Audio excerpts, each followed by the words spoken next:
Started shortly. I want to remind everybody to please turn off your video and your microphones so that we can have the least amount of bandwidth required for people to watch this workshop from their homes. If they're competing with streaming videos and stuff, that's an issue. So we try to be conscientious of that. So we'll be getting starting really shortly. And thank you for spending your Wednesday evening with us. This is Jean Pillow from the Eastern Connecticut Conservation District. We are going to be presenting part 2 of our From Faucets to Flush workshop series. Tonight we're going to be featuring Andrew Coleman, who's the president of SCIP's Wastewater Service, which I just learned has expanded, and they now have an office or facility out of Waterford, Connecticut, and they cover the entire eastern side of Connecticut for their service area. Let's see. The Eastern Connecticut Conservation District is a nonprofit organization. We have a website, which we hope you visit often, but if you want to be current on our activities, you can follow us on Facebook, which is Eastern Connecticut Conservation District. And we also have an Instagram account, which is at Eastern Conservation. I have to look that one up. You can email me if you are an Instagram fan. So Connecticut has 5 conservation districts. They were created by state statute. We have legal obligations to focus on soil and water conservation. As our name implies, we serve the 36 municipalities on the eastern side of the state. This workshop is part of a bigger grant project. We were involved in an implementation project to repair a pollution problem that was discovered at the Perry Hill Estates in Ashford. Dan Mullins, our executive director, was the lead on that project and was on site for all the construction parts. But I'm the outreach coordinator for the project, and so I'm here giving you a talk about septic systems. Back in 2014, we had done research in the Mount Hope River, which was known to have a problem, a water quality problem with pathogens in the Mount Hope River, and that those pathogens are determined by a background level of E. coli bacteria. So we did a track down survey. We were looking for probable sources of non-point source pollution. And then when you write a plan like this, then you're eligible to prepare grants, to look for funding to fix some of the problems that you find. And this is one of the problems that we found. I don't know if you can see my cursor moving, but that's the Perry Hill Estates. It's an apartment complex in Ashford. And as apartment complexes go, they have to put their garbage someplace. So they have dumpsters on the site for their residents to use. And dumpsters can be a non-point source of pollution. So we had found open dumpsters that were compromised, leaching onto the pavement. And then we went down the driveway and traced it. And the storm drains went directly into the river. So we put filters in those storm drains and put code compliant dumpster pads under the dumpsters, which will drain to rain gardens to collect that pollution going forward. There are other components of this project. We will be putting in pet waste stations in Ashford and Mansfield along the river. But this is our education and outreach component, which is about septic systems, which is another issue that we have of concern in rural towns like Ashford, where people rely on on-site wastewater disposal. So with that, I am going to turn this program over to Andy Coleman, who is the president of SCIP's Wastewater Service in Ellington. And he's going to give you a really informative talk. I've seen this talk before, and if anybody can make septic systems interesting, Andy can do it. So I'm going to stop sharing, and Andy's going to put up his program.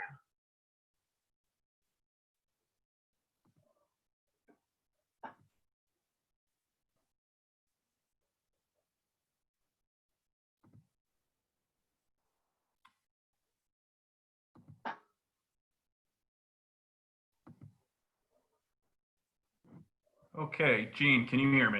I can hear you.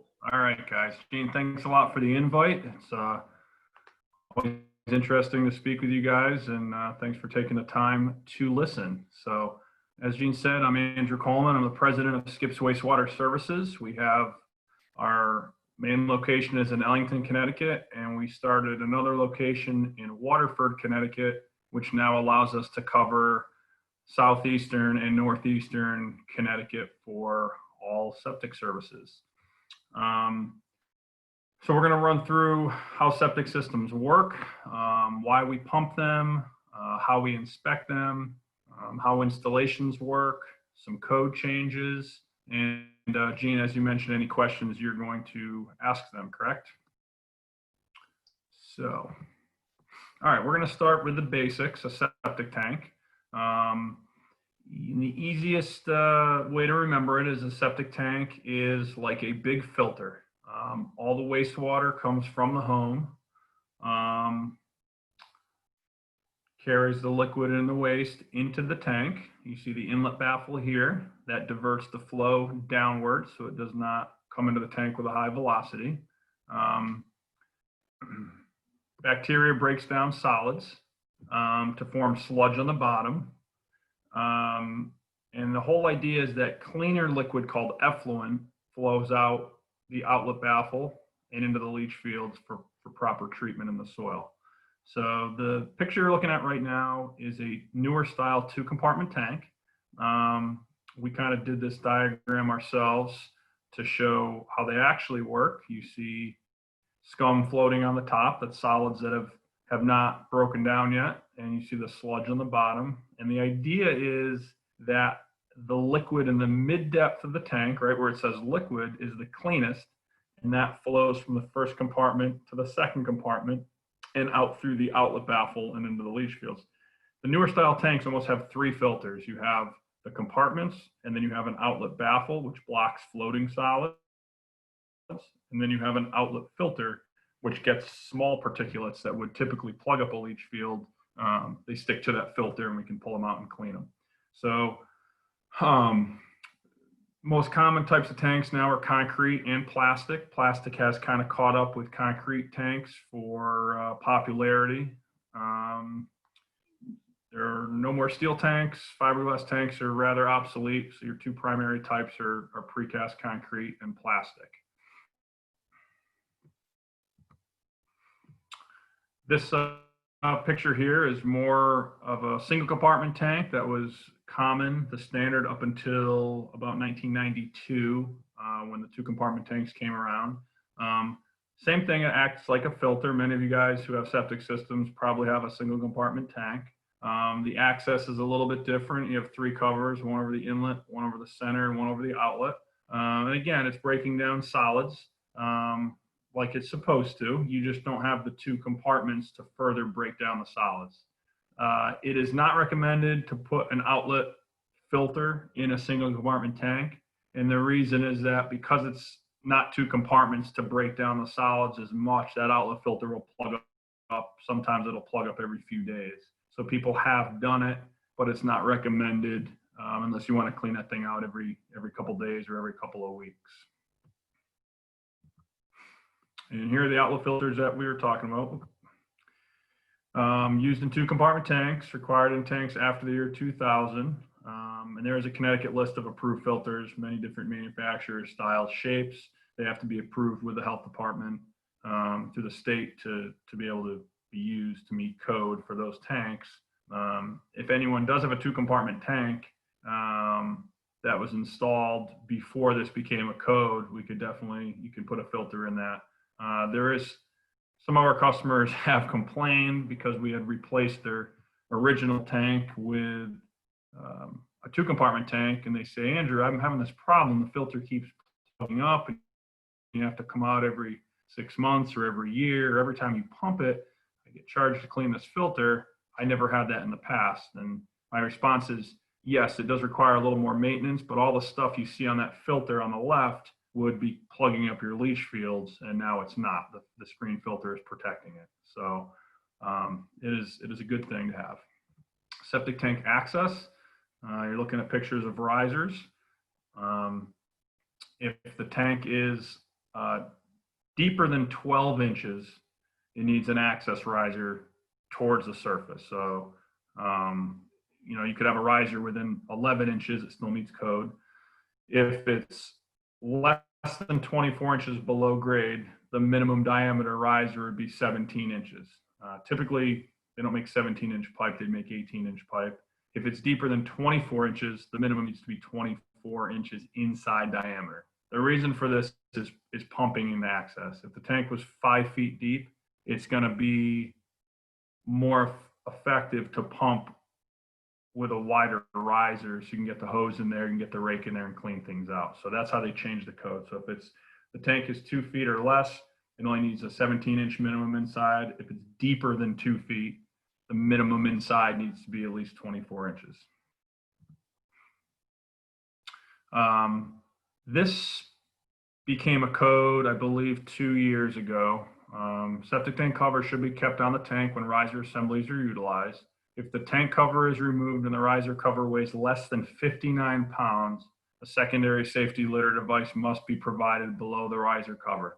So you see on the left, the orange grate type safety lid, secondary safety, and then on the right, you see a yellow one. Again, there's a lot of different manufacturers. The reason for this, there have been more cases in the country of children falling into tanks. So it doesn't matter if you have plastic covers and screw them down. Even if you keep it covered with dirt, topsoil, mulch. The whole idea is if you were to dig it up and you were waiting for your septic to be pumped, the kid could pop that off or set it ajar if the cover weighs less than 59 pounds. We do use a lot of plastic covers because we're trying to save our drivers' backs. We do put the secondary lid down below, and it is a practical thing that the secondary safety lids are not that expensive, so we are retrofitting a lot of them to meet this code, but also be practical and save lives. The big question a lot of you have, and there's much debate on this, how often should we pump our tank? And the answer is it depends on a few things. The average would be 1 to 3 years. As far as our database is concerned, we have a little over 30,000 customers in the state, and everyone is a little bit different. So the size of the tank is important. If it was sized appropriately with the home, which would be 3-bedroom house would require a 1,000-gallon tank. 4-bedroom would be a 1,250 gallon. A 5-bedroom would be a 1,500-gallon tank. Some of the older homes may have a 500-gallon tank or a 250-gallon tank. The whole idea is the larger the tank, the better filter it is. It gives that liquid and solids a chance to separate, bacteria to do its job, sludge to settle out and not flow out into the leach field. So if it's sized appropriately, that's the first thing. Same thing with if it's a 2-compartment or single compartment tank. Number of occupants in the home. Again, they size the tanks on bedrooms, not on bathrooms. Some people think, well, I have more bathrooms, I have to, increase the size of the tank. The reason they do bedrooms is that's the best way the health department can determine the number of occupants in a home. That's the best they can do. And that kind of goes down to the next one, which is usage. Age of the occupants in the home, teenage children, a lot more laundry, a lot of water. Again, people think, well, I'm just doing a lot of laundry. It's not solids, it's not waste. But the idea behind that is when you have heavy flows, again, you're not letting the liquid and the solids settle out. You're not allowing bacteria to do its job. You're more apt to flush solids out into the leach field. One thing I should make a bullet point on as we're chatting about it is the age of the system too, we feel is important in how often you pump your tank. So older systems that may be undersized, they may have taken a lot of water over the years. There may have been a large family raised. We recommend pumping it a little more frequently to stay on the safe side. And I know some of you are thinking this is a great sales pitch, Andrew, because you have a lot of pump trucks. But even my friends and family that say, Andrew, really level with us, how often should we pump it? And my answer is 1 to 3 years based on those things. And when we do pump a tank, We do a very, very good evaluation of the tank, its components. We measure the solids and document it very well through our cloud software, and all of our techs have tablets. And we can recommend from there, based on the amount of solids, how often you should have it pumped. The state recommends if the total amount of solids in that tank gets greater than 40%, it needs to be pumped. So we have some customers, the average we say 1 to 3 years. We have some customers that need to go every 6 months to a year because of the age of the system, and maybe there's 8 people living in the home with an in-law. And there's some people that are, just a couple that travel a lot, or they're very, very careful of what they use. And, some of them can go 3 or 4 or 5 years. So 1 to 3 is kind of the average if you took all of our customers and did a chart on that. Additives. This is a question we get every single day. And this is just right out of the public health code. Do not use chemical additives, enzymes, or septic tank cleaners. They are unnecessary and may actually cause a system to fail prematurely by transporting sewage particles from the septic tank to the leaching system. Once in the leaching system, those particles will promote clogging of infiltrative surface. That's what the code said. The practical side, again, with all the customers we have and all the pumping we do, I've pumped tanks myself personally. And oftentimes people will come out holding a box of Ridex or Robex. I've also seen people say I've put baking powder in there, and I have yet to say, wow, this tank looks spotless. We don't even need to pump it. I don't know where the solids went. So I have yet to have that happen. And again, the practical side would be, even if additives did speed up the biological process of breaking down solids, those solids are still going somewhere. And you want them to form in the tank so they can be pumped out. You do not want to take the chance of having them stay suspended and flow out to the leach fields. Cesspools. Some of you may know about cesspools, may even have them. A cesspool is basically a septic tank leach field combination. They are not in use anymore. They are not permitted. You can't put them in. The health department doesn't make you change it immediately, but a lot of house transactions, banks aren't going to loan to it, and the health department, they are trying to push upgrades to full new systems, but they really can't unless it's failing. So basically, it's like a septic tank, but it's not watertight, and it does allow the solids and liquid to drain through the tank into the soil. So you usually see them in very gravelly soil where the soil can take the liquid and the solids. We have customers that have them in use in some areas.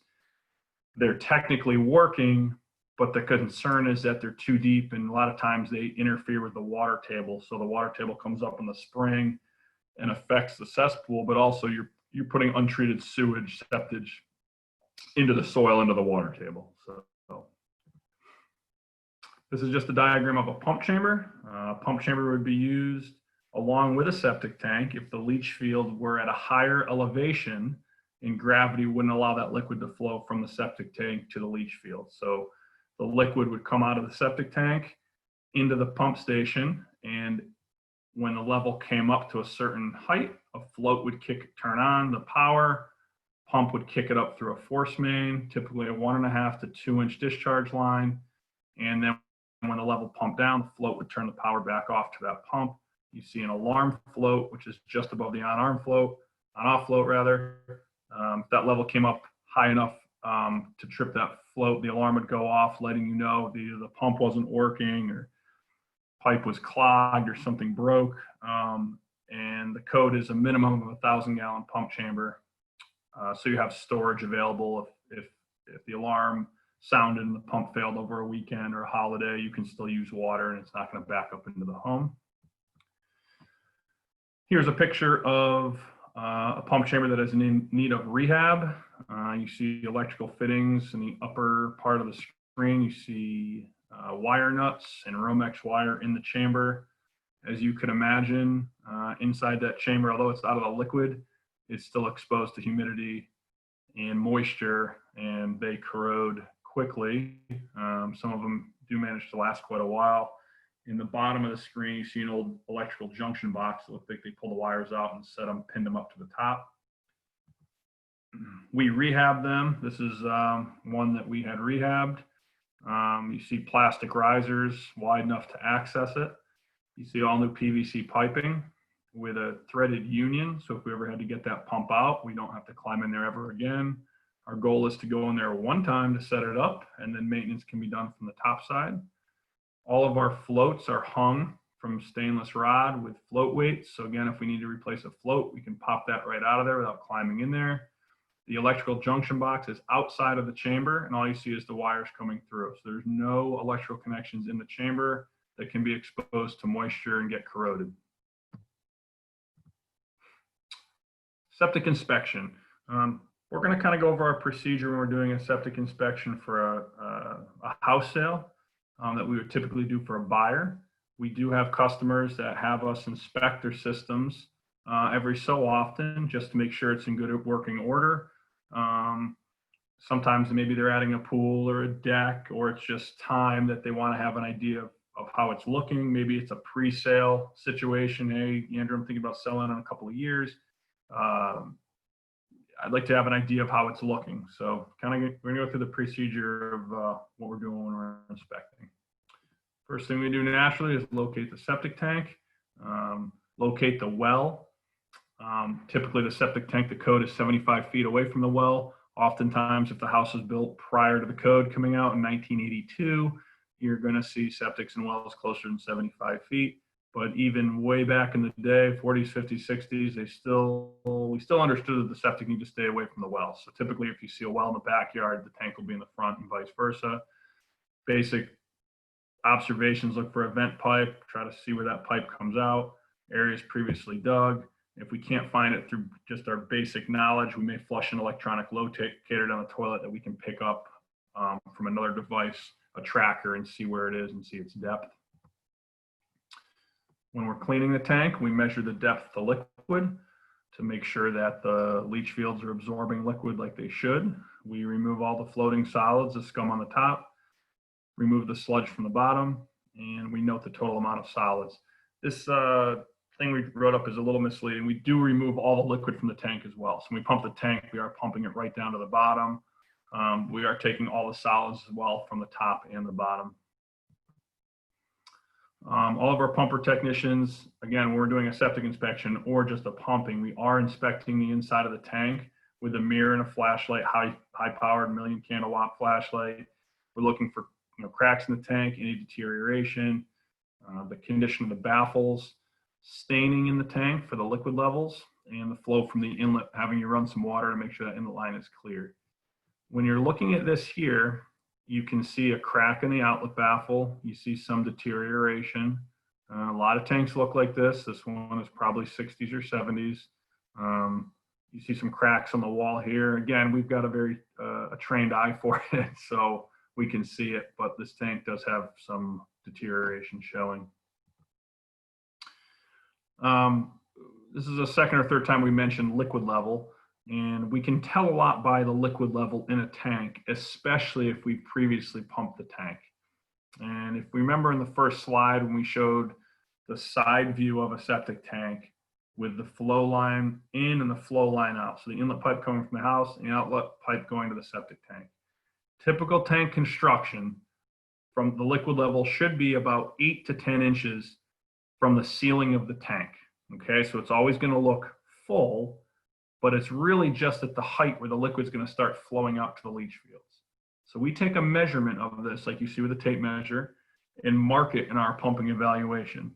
So if we go and pump it and it's 8 inches to liquid, and we come back in a year or two and it's 4 inches to liquid, the level in the tank has risen, indicating that the leach fields are not absorbing the liquid as much as it should be.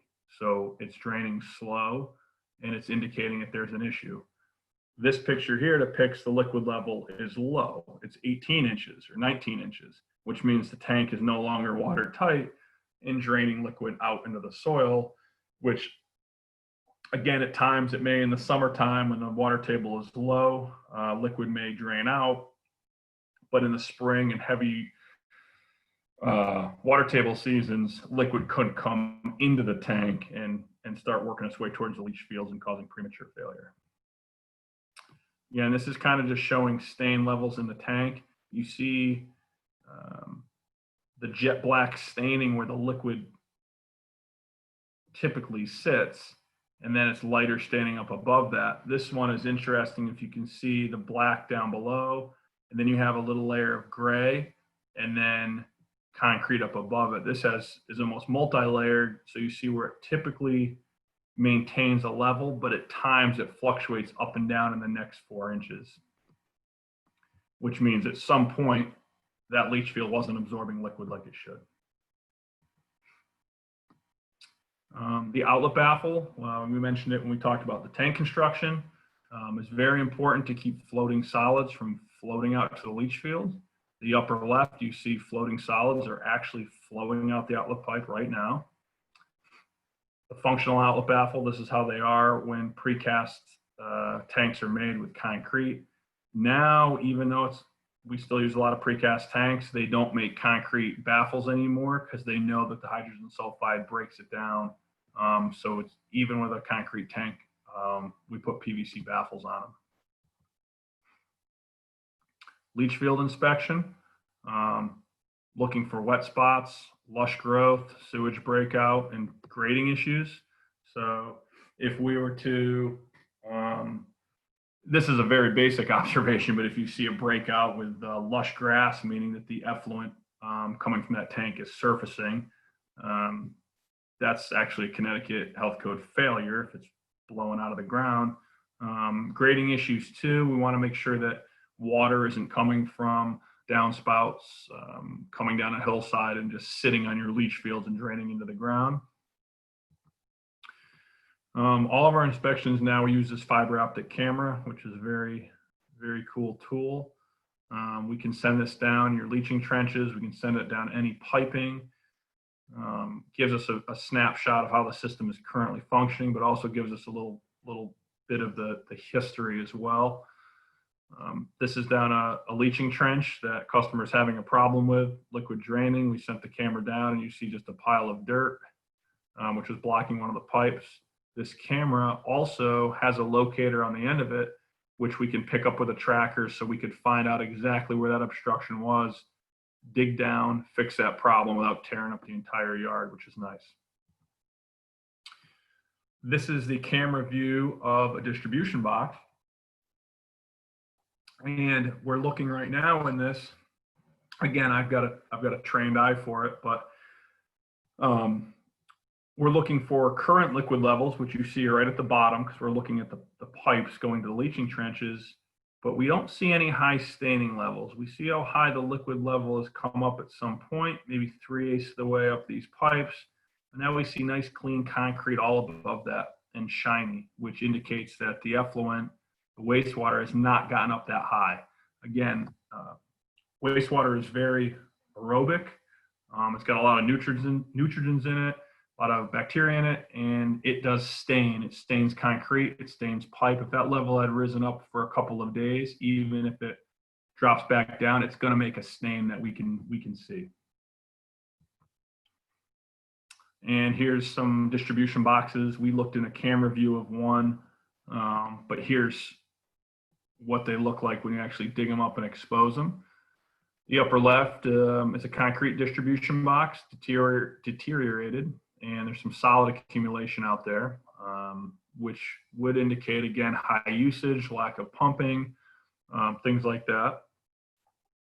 The one on the right doesn't have an accumulation of solids, but you see it's deteriorated. You see the concrete, which is very white on the top, and that's an indication of hydrogen sulfide breaking it down. On the bottom, you see a distribution box that's in use. It's newer, and it's not breaking down. So we do a lot of distribution box replacements. It's a very simple component, but it is important to direct flow from the tank to the leaching fields. We always use plastic because they don't deteriorate. A lot of old school septic companies and construction companies like the idea of concrete. They say it's very durable, it's sturdy, it's not going to tip or move. Plastic is the same as long as it's installed properly, but you're not going to have it break down in any of our lifetimes. So that's why we stick to plastic distribution boxes. This is a hot topic the last time I spoke with you guys, and water treatment systems. systems, water softeners have been and still prohibited since 2001 from discharging into a septic system. We see it all the time. Water treatment companies, it's a much easier sell if they say, hey, I'm just going to stick this right into your drain pipe for your washing machine. It's only a 1/2-inch line. It doesn't discharge that much liquid. They're still doing it, but the code states it cannot go in there, and it is for good reason. Yes, we see a lot of these tied into the system. Sometimes they don't cause any problems, but sometimes they cause catastrophic problems with high flows of water when it discharges at night. A lot of salt, a lot of iron, a lot of potassium, and it, not only does it break down the concrete in the tank, but it kills the living bacteria in the tank as well, which we've seen. It makes the system go anaerobic very fast, and solids stay suspended and flow out to the leach fields. So kind of going back a minute, in 2001, the health department said, hey, we can't have these discharging into a septic, it's prohibited. But they didn't tell us what to do with it. So people were discharging the water softeners out on the lawn, under a deck, which is great. It took it out of the septic, but now we're staining the grass. There's neighbors seeing it. We're putting salts right back into the soil again, not treated. Maybe they're running into a stream, maybe they're running into the road. So they went back and forth, Department of Public Health and DEP, kind of kicking it back and forth to each other, saying, whose jurisdiction is this? It's wastewater, but it's kind of different. And then it basically came down to who's properly staffed to actually monitor these things. So for about the past 15 years, we have come up with a system, a little mini leaching system, to take that liquid and absorb it into the soil like a leach field would. And that was working very well. We had a very good success rate with that. And then 2 years ago, DEP said it is now the Department of Public Health's jurisdiction, which will be local health departments. And the local health departments most of them are requiring a design plan like we would do for a septic system for these things. We basically have to determine how often the water softener is discharging and the total gallons that it discharges each cycle. And then we have to come up with a leaching product that can hold that amount of liquid and store it and let it absorb into the ground just like a leaching system would. So a lot of the requirements with separating distances to property lines and wells and foundations are very similar to a septic system. It just is miniature, a lot smaller, and a lot more cost effective for these. So they are making us get a permit with them and making sure we're installing them with some guidelines, which is good. Here's some pictures we're going to go through on installations and repairs. These are new systems, but they're technically classified as repairs only because they're existing homes. So all the components are new, but they fall under a repair category, again, because it's an existing structure. Upper left, you see a new septic tank with risers installed and the secondary safety lids. On the right, you see a new distribution box. Kind of right in the middle, you see a set of leaching trenches in the woods. When a homeowner has a failing septic system, first question is, how much does it cost? That's naturally it. And I can spitball some numbers if I know the area, but to determine an actual price, we have to do soil testing with the local health departments and a perk test. So you see the top half there, we're digging deep test pits so we can look at the soil profile. We can see if there's ledge or hard pan and understand where the water table is. And in the bottom, we're running a percolation test. So the percolation test, how fast that water drains and how many bedrooms are in the home determines how much leach field needs to get installed. So if it's good sandy soil, it's less leach field than if it's clay soil and it doesn't drain very well. It's a very simple chart and it's a simple test, but that determines how much leach field needs to go in. The soil profile and where the water table is and restrictive layers like ledge that I mentioned, that'll determine how deep into the ground the system can go. We talked about cesspools. Back in the day, they just dug a hole, built a cesspool, didn't care if it was impacted by the seasonal water table or vice versa. Now we want these leach fields high and dry. We want them to get proper treatment, effluent to get proper treatment in the soil. And that's why we want separating distances, and that's why we do soil testing. Once the soil testing is completed, the health department comes up with a report. Again, they don't design a system, they just say, here's the criteria, what you need to meet. And then a company like ourselves or any other licensed installer can give prices and ideas and designs based on those results. Once our design is approved, we stake out the system. This is a system I think we did years back in Union, Connecticut. We do a layout and the health department comes out and makes sure we're laying out according to plan. It's the first part. This system could not go very deep in the ground because of the water table. So we have to strip out all the topsoil, haul in septic sand, and install the system in that. Here you're looking at 2 trenches. We used plastic infiltrators with stone around them. They're very similar to a concrete gallery, but they're made out of plastic. So this is it all installed. You see your 2 distribution boxes and the outlet pipe, the green pipe coming from the tank. This is called serial distribution. You see the trench on your right is a little bit higher than the trench on the left. And the design is such where liquid's going to come from the tank, enter that first distribution box, and start utilizing this trench. The piping going to the second distribution box is a little bit higher than the others. So once this trench starts becoming saturated, then the liquid will have the chance to overflow down to the second trench and utilize that. It's called serial distribution. And most of the time we try to serially distribute the liquid because you can alternate trenches and it just kind of gives you, it works on one system at a time, one part of the system at a time. I think I have my slides back right here. This is the lower trench installed. Now we're getting ready to install the upper trench. Here's a new septic tank, 2-compartment concrete from Jolly Precast going into the ground on a job a couple summers ago. And you see that it does come in one piece now. You see that there's little rubber boots called knockouts that we put the piping into. It makes them, and then we put a hose clamp around it. Makes a very nice seal. Jolly Precast does a really nice job. Their tanks are sealed at their factory, and their cranes are big enough to set them in one piece. Here's our jobs when we. This is kind of a little panoramic shot of a leach field, that one in Union we had installed. We topsoil it, rake it, seed it, and we have a machine that chops up straw and spreads a nice mat on it. Not only are we trying to stabilize the yard from washouts, but we're also trying to establish nice growth so the homeowner has a nice yard when we're done. We tell customers when we start, it's literally going to look like a bomb went off. It's going to get a lot worse before it gets better, but in 2 or 3 or 4 days, it's going to look really, really nice.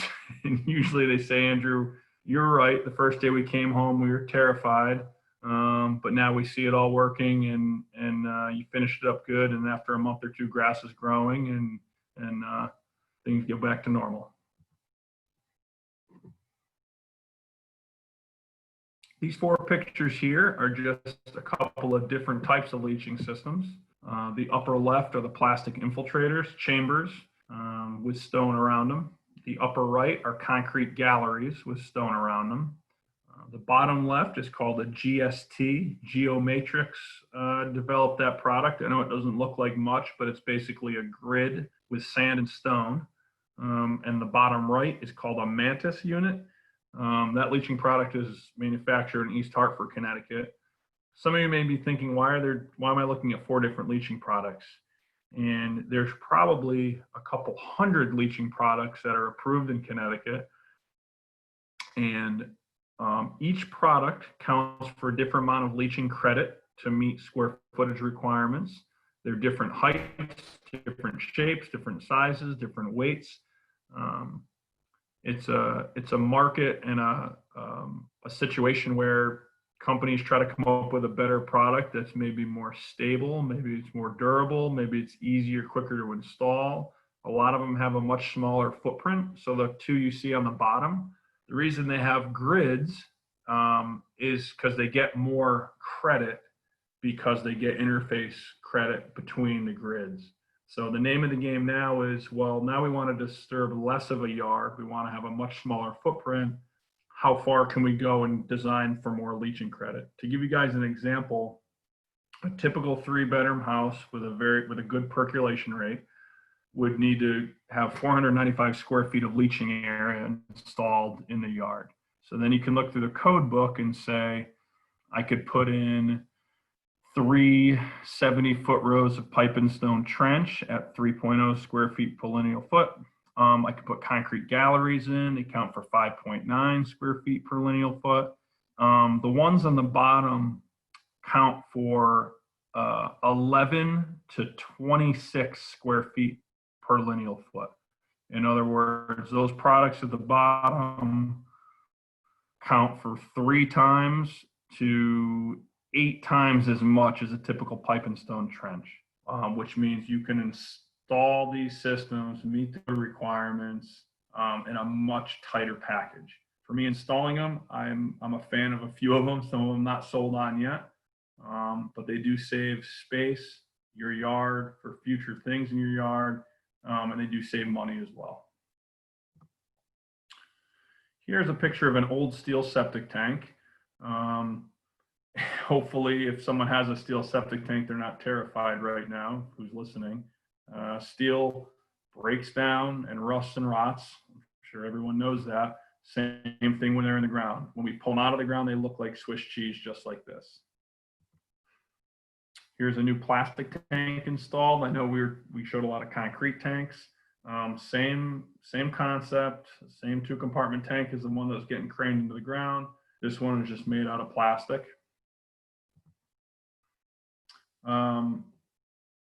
Last slide here is just a picture of a distribution box. You see the upper left, that's what it looked like when we exposed it. It was filled with dirt. We had pipes going in different directions. And the bottom right, the old box is removed, the new plastic distribution box installed and connected to the existing leaching pipe. So some of these repairs, not full systems, we can get creative, and again, we can dig up different components and replace them as necessary. And that is the end. I tried to kind of skip around. I kept it brief. I can't see anyone's facial expressions as if I was chatting with you in person. So I apologize. I can't see any hands going up, and I can't tell if you wanted to spend longer on something or less time. It's difficult, but that's it. And Well, this is where we're going to ask people to send in their questions through the chat feature. So if you've not done a chat on a Zoom meeting before, either put your cursor, or if it's a touch screen, touch the screen, and a toolbar will pop up, and that toolbar will have a little word bubble, and it says chat underneath it. So if you want to ask a question, there's one that came in, then you can ask the question. I will read it to Skip, to Andy, and he will answer it. So here's one question that has come in. Can a water softener be next to the well? The water softener discharge that we were talking about, the subsurface system, does need to be 75 feet away from the well. As a septic tank and leach field needs to be 75 feet away from a well, it's the same concept where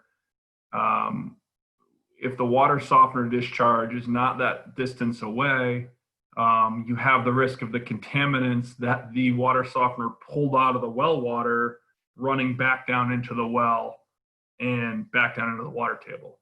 Now, 75 feet is the code for new construction. On septic repairs at homes, we have gotten variances down to 50 feet, sometimes down to 40 feet.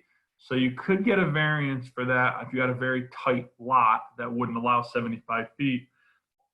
But the health department has seen cases over the years, past few years, where companies have put water treatment dispersal systems too close to the well. There was one that was like 15 feet away, and it was actually putting the contaminants right back into the water table. It took them a couple years to figure it out.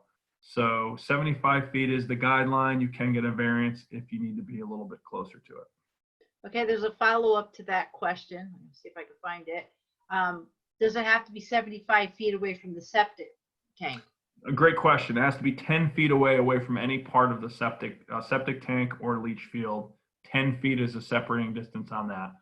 Oftentimes, when we install a new system, tank and leach field, and there is a water treatment system that we need to um, take care of and meet code, if we're installing our septic system in sand and importing sand, we will put it right on the edge of that leach field 10 feet away so we can utilize that same sand package, save space, save money, and meet code. So great question. 10 feet is the separating distance from those water softener discharge systems to the existing or new septic. Okay, here's a question from Tracy. Do you recommend a laundry detergent that's best for a septic system? Oh, I mean, I have my laundry detergent of choice because I like how it smells on my shirts, but I do not have a laundry detergent. I will say that the liquids are better than the powders. I don't know if anyone still uses a powder detergent, but the powder detergents seem to hang up and not break down like the liquids do in a tank. There isn't one that I've seen in any of our customers that seem to be a better breaking down than others. The amount is important. I know some people go overboard. A lot of the high efficiency washers use less. So I'd be more concerned about the amount that you do and the amount of loads of laundry you do than the detergent brand or type itself. While we're on the subject of laundry detergent, what about bleach? Does Bleach in general is not good for the septic system. As long as it's used in moderation, it's okay. And I'll give you some examples. Being that you have a 1,000-gallon septic tank, if you or average is a 1,000-gallon size septic tank, if you had a cup full of bleach that you were scrubbing out your tub or cleaning with, in the big picture, a cup full of bleach in the tank isn't going to be harmful as long as it's not every day. It may kill some bacteria, but if it's every now and then, that bacteria is going to regenerate. What would not be good is if you dumped a gallon every week down your tub and to clean it, or you had a cleaning service come and do it, which we have seen before. We've actually been seeing it more lately for the obvious reasons of the virus. We've seen some cleaning services, whether it's commercial or residential, go a little too far with the disinfectants. And we have seen some issues that we're able to randomly pump out and notice that the system looked different. But it's all in moderation. So you can use a little bit of bleach. I haven't seen it harm anything, but just be mindful of how much is going down the tank and into the system. Okay, here's a question from Judy. Do you have any insight regarding the installation of nitrogen reducing septic systems in Connecticut? Oh, great question.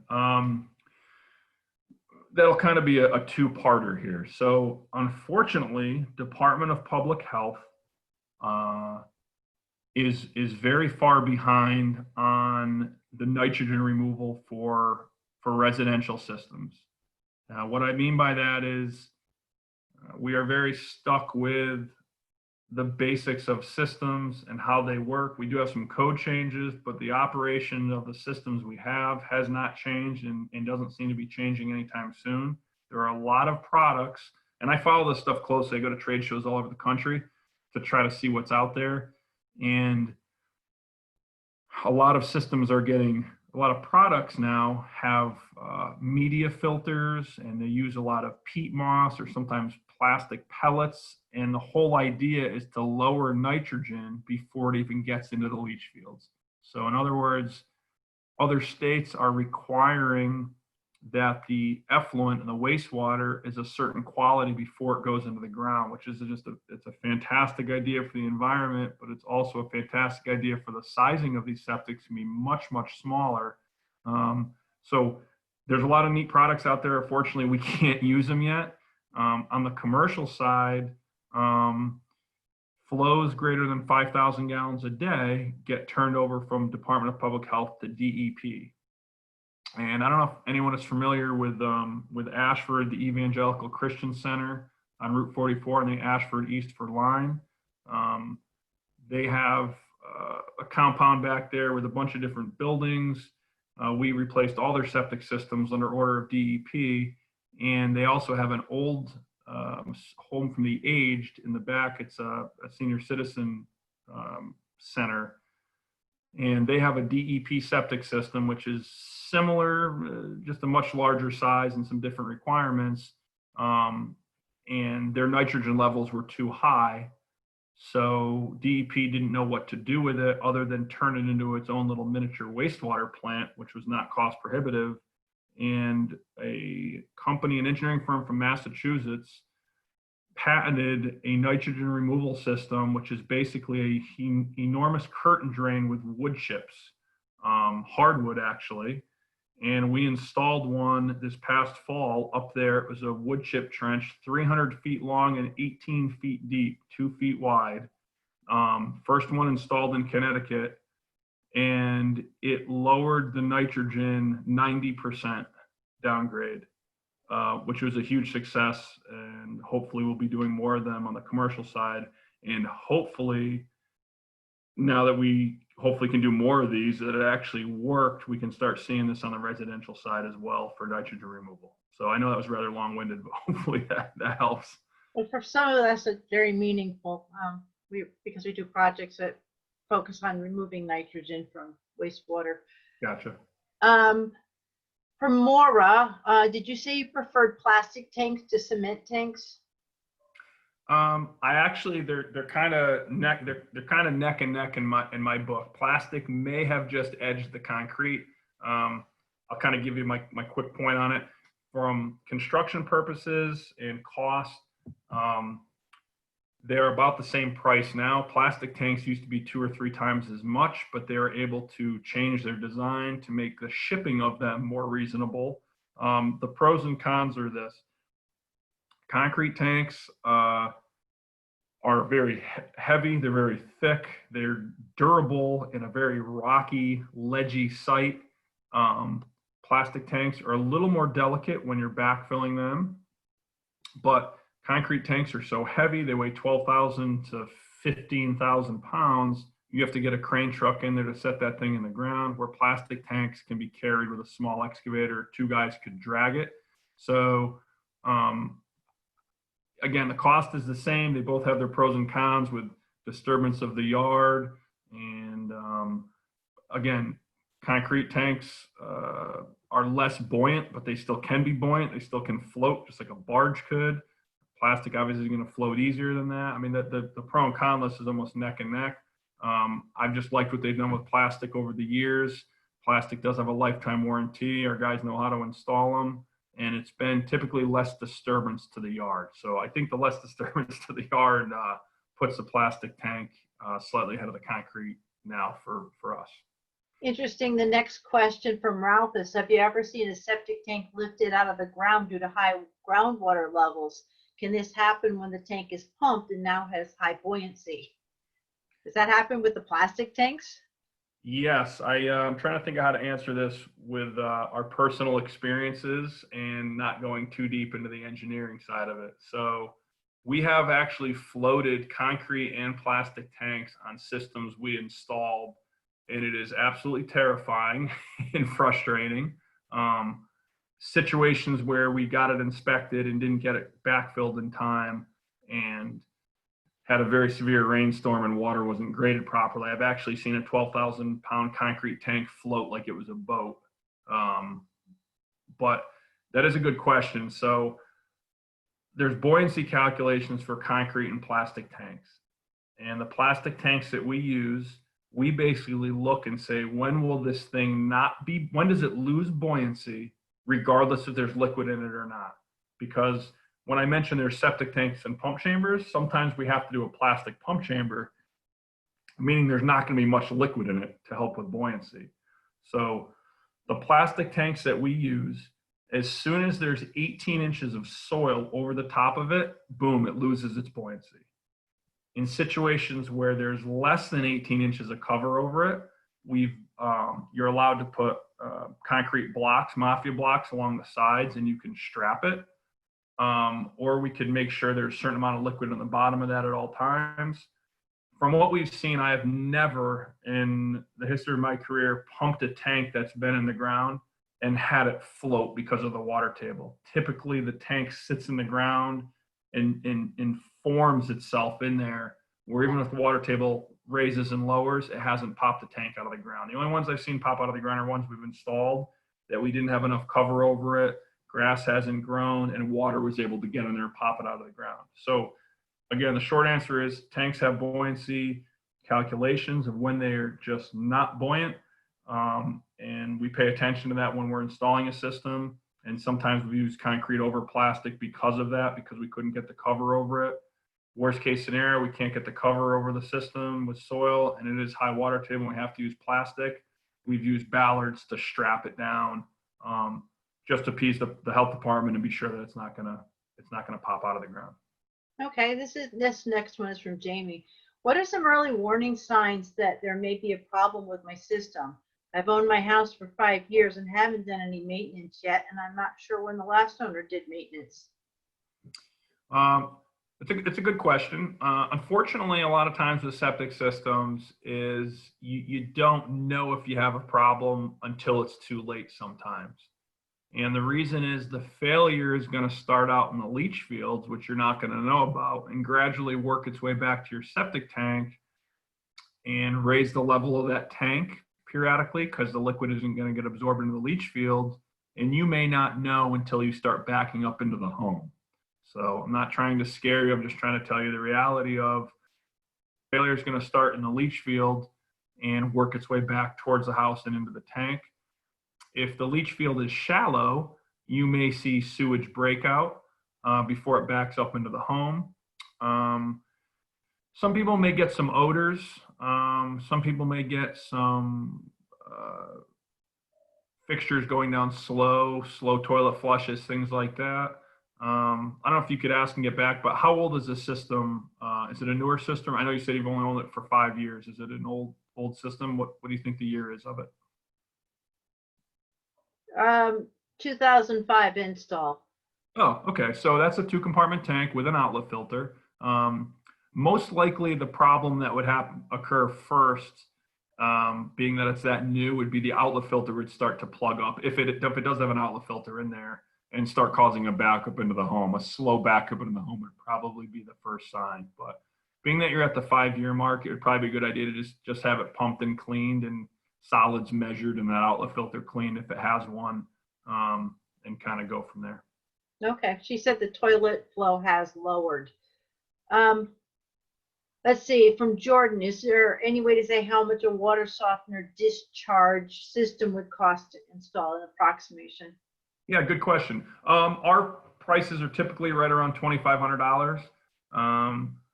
We are a little bit more. Usually we can be $500 more than some companies, but we always rake and seed the yard and use topsoil and make it really nice, just because that's how we do it. So some really, really nice yards with difficult access with sprinkler systems and patios. Yeah, sometimes they've been $3,000 or $3,500.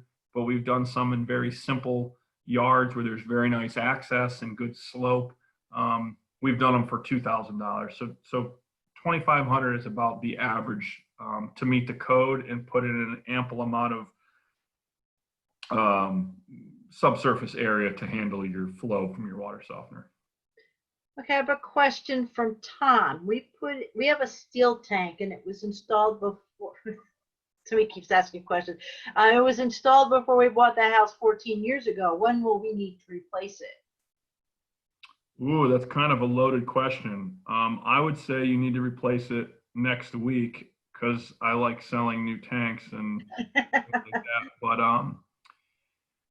it really all depends. A lot of the steel tanks, people will just run them until they collapse or until you see a big dip in the ground and they start squishing themselves in. The issue with the steel tanks is we are very careful when we pump them. Sometimes we will not pump them because when they get really corroded and broken down, the liquid of the tank, inside the tank, is what's holding it to its form. In other words, sometimes we pump a steel tank and it immediately collapses because the liquid isn't holding it to its original shape, if that makes sense. So we do have customers with steel tanks, and I'd say it's your call. There's really no gauge, because if we pumped it, it's going to look bad. I just can tell you that now. But I couldn't say, okay, it looks bad, but it's going to get really bad in the next couple of years. It's just something you might want to plan on doing in the near future if you want to be safe. But when they do fail, they typically just collapse or really squish down. So unfortunately, I can't give you a clear answer on when it needs to go, but it's going to look similar to the picture we showed of a steel tank when we pull it out of the ground. Hey, do you have special financing you offer for people who need to replace their systems or repair their systems? So we don't finance in-house anymore. We tried that for a couple of years, but I'm good at septic systems. I'm not good at banking. So we are linked up. We are a vendor for American Eagle Federal Credit Union. We had to do a lot of paperwork with them to get approved, to get our customers approved. So they offer very good rates. They're very easy to deal with. We might have something up on our website, or someone could email me directly. They have to type in our customer code. They finance people very quickly with fewer questions than most banks. And they get those rates because it goes through us, because they know that someone's not just going to get the loan and buy a car or a boat with it. They know that it's going for a septic system, which sometimes increases the value of the house, and people are going to stay there and use it. So we have links to that. And we were dealing with another bank called Synchrony that had instant approval, but the rates were a little high. So American Eagle Federal Credit Union is linked up with us, and we've worked with them pretty close over the last 3 or 4 years. I would also suggest to anybody to check with your town first. If you meet certain financial guidelines, they may have a very low or 0% loan available to help with such repairs like septic systems, because they realize that your house value is influenced by the system. So they want you to have a functioning system. And again, for income eligible people, check with your towns to see if they offer those types of programs. Here's a question from Peter. What about putting copper sulfate in the outflow chamber to kill tree roots in the leach field? Oof. I wouldn't recommend it from what I've seen. There are chemicals like that on the commercial side for tree roots. For inlet lines and sewer lines that foam and kill those tree roots. The problem in a leach field is that if it's pipe and stone trenches, you have a 4-inch pipe with little 1/2 to 1-inch holes on the sides of the perforated pipe that roots are going to get in and into the pipe. The issue with any chemical in a distribution box or in the outlet side of the tank into the leach fields is it may, let's just say theoretically, it kills the roots in that pipe. It's unlikely that the liquid would allow you to put enough of it in to go out the holes in the pipes and into the stone to kill the roots back towards the tree. If you were able to do that, you would have to dump so many gallons of that chemical down. It would not be good for the water table or the living bacteria that you have in your leach field. So even though you have living bacteria in your septic tank breaking down solids, you also have little microorganisms in your leaching trenches where your leaching product meets the soil surface. Those little bugs are doing their job to break down all the little fine particles you can't even see to keep that soil clear. So if you did have something you could kill those roots, you'd have to put so much down to really kill all of them. You'd probably end up killing the little microorganisms that are munching on the bacteria and the particles at the soil interface. So if you did it for a spot, I'd recommend really isolating that spot, and if you really wanted to try it, but I haven't recommended it for any of our customers. Andy, what do you recommend people plant or not plant over their leaching field? Oh, good question. So a lot of times when we install a big ugly septic system, a big mound system, they say, well, thanks for the septic system, but now I have a mound in my yard. I need to make it look better. or people have older systems in the ground as well. Any sort of a small ornamental decorative tree you want to keep away. Japanese maples, dogwoods, things like that. Believe it or not, those little roots will find their way, even if you keep it pruned. Certain bushes like arborvitae, you could do around the outside for privacy. Those root masses aren't going to get that far. Any types of flowers, bushes, shrubs that can be maintained that don't have very invasive root structure, you could put near there. But you got to be careful, because sometimes people say, I'm going to plant some trees for privacy. This Japanese maple looks great. This dogwood looks great. And then over years, they stop maintaining it. And now you have a 22-foot tree that's roots are working their way into your leaching trenches. So anything decorative, as long as it's small, you could put near it. I always don't recommend putting anything directly over each trench or right over the distribution box or right over the tank. So smaller decorative ornamental stuff can be put around there. Just keep it towards the outskirts, because bear in mind, if you did have a problem, we had to look for something or expose it, you wouldn't want to be replanting things. So try to leave those main components accessible. What about driving over your septic system? It depends on what kind of system it is and how deep in the ground it is. Technically, the code says don't drive over any part of that system. I'm more practical with it. Septic tank, you definitely shouldn't drive over any part of the tank unless it's an H20 loaded tank, which means it's good for parking lot use. So you want to avoid the tanks. I have seen people crack them or crack a cover or a riser. As far as the leach field is concerned, if you have a pipe and stone trench or concrete galleries and you have a couple feet of cover over it, sure, you could drive over it in and out. I wouldn't recommend putting a parking lot over it. I wouldn't drive a cement mixer over it, but it really depends on the depth and the time of the year. So this time of the year, when the water table is higher and the ground's muddy, you really want to try to stay away from it. If you don't know the depth, get it located or try to dig down and find it before you get somebody stuck over the top of it. So it's not recommended to drive over it, but we get that call a lot. And sometimes we'll send out one of our technicians just to kind of find things, because sometimes there is only one way in and one way out if they're getting a tree removed or a pool built or a shed delivered. And we try to understand the depth of it, because we know sometimes it's unrealistic to keep off of it completely. But typically any newer tank or leach field we design can take the weight of a smaller vehicle or a tractor or things like that. So hope that helps. Okay. And what about water conservation inside the house? Will that be better for your septic system? Yes, it always is. Less water conservation is the best. And unfortunately, all these septic systems we design, they're designed on theoretical bodies in the house based on bedrooms, and we never take into consideration the amount of water coming out into the tank or how often it's maintained. The two things that I see that fail systems: lack of maintenance and how much water they use. And we don't monitor those things. So yes, water conservation, low flow toilets,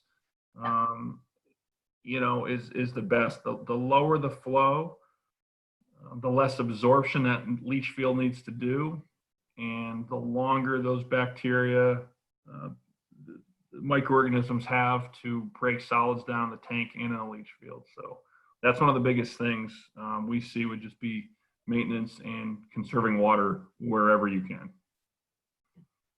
Okay. Well, that was very informative.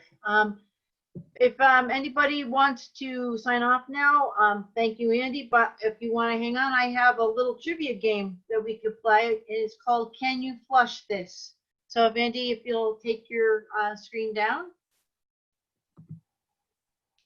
And we'll go back to my screen. So the game is called Can You Flush This? So what I want you to be aware of, there's things that you can put into your septic tank that will be killers things that will kill the bacteria in your septic system. And there's other things that are cloggers. Those are things that will clog your system in some capacity. So the first question is, can you flush this? Toilet paper. It should be easy, right? Well, the answer is mostly yes, but not all toilet papers are the same. So please read the package labels, because some toilet papers don't break down as easily in water. And if they stay together, they can easily clog your plumbing. Tissues. You don't have toilet paper, you might see tissues in the bathroom, made of paper, right? Same thing. Well, no.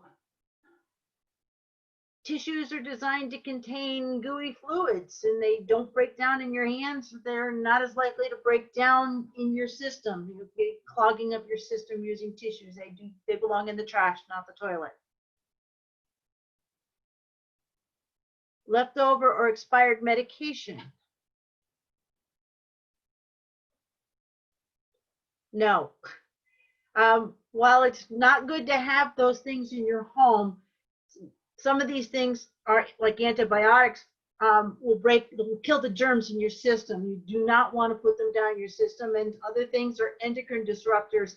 And even though you're putting them in your septic system and they go out into a leach field, when they pump your tank, they're going to the sewage treatment plant. They get into the rivers, and it causes all kinds of havoc with living organisms in the rivers. Diapers.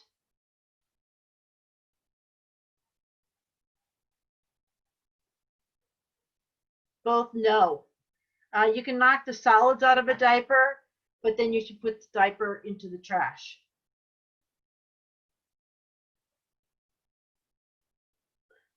Flushable wipes. Says on it, it's flushable, right? Absolutely not.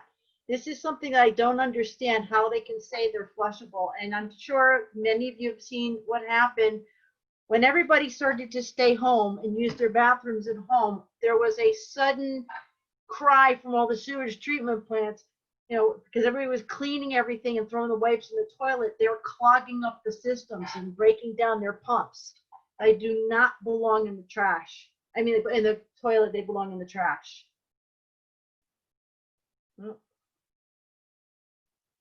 Feminine hygiene products. They're cloggers, some parts non-diet biodegradable, in the trash. Rubbers.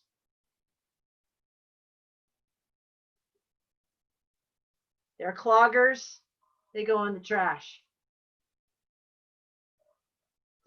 Latex paint. I mean, the paint label says use soap and water to clean it up.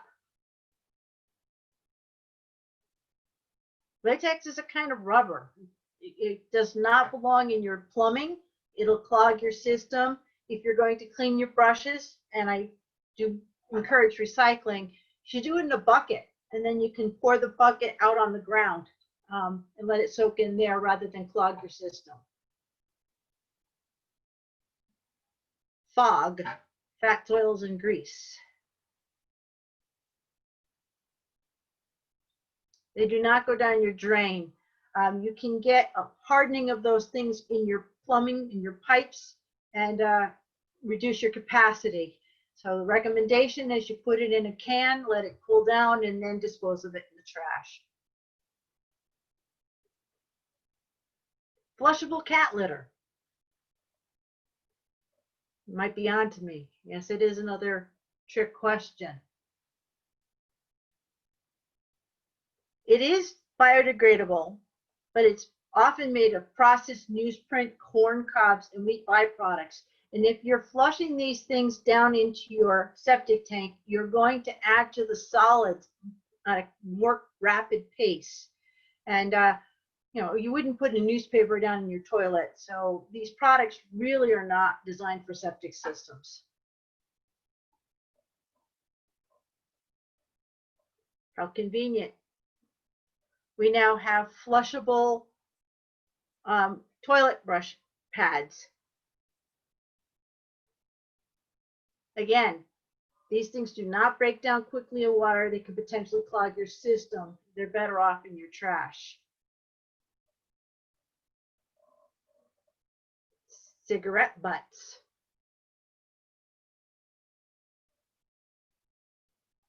No, not in the toilet. They're made of cellulose acetate, which is a type of plastic, and paper and rayon, and you concentrate a lot of toxins in there. They're really not a good thing to be putting into your septic system. Garbage disposal. Not really in the toilet, but it goes in your septic system. You can use a garbage disposal with your septic system, but if you do, understand that you're adding a lot more waste solids that need to be pumped out more frequently. So if you don't get your system pumped out often enough, you can potentially clog your leaching field lines with these solids. So if you have a garbage disposal, you should get your system pumped out more frequently. So the bottom line is you shouldn't be flushing anything in your toilet other than human waste and toilet paper.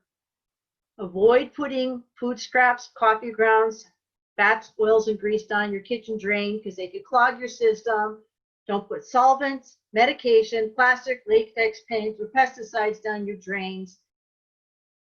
Hair, feminine hygiene products, condoms, dental floss, tissues, paper towels, so-called flushable products could clog your system, and they should also not be putting down your drain.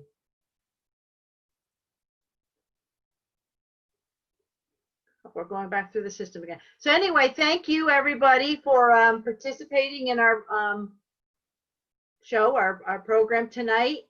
And if you have any questions for me or for Andy, again, you can email me and I will get them to Andy. And I hope you all have a safe arrival home or to your bed, whichever, which is probably like in your home. So let me see what's here.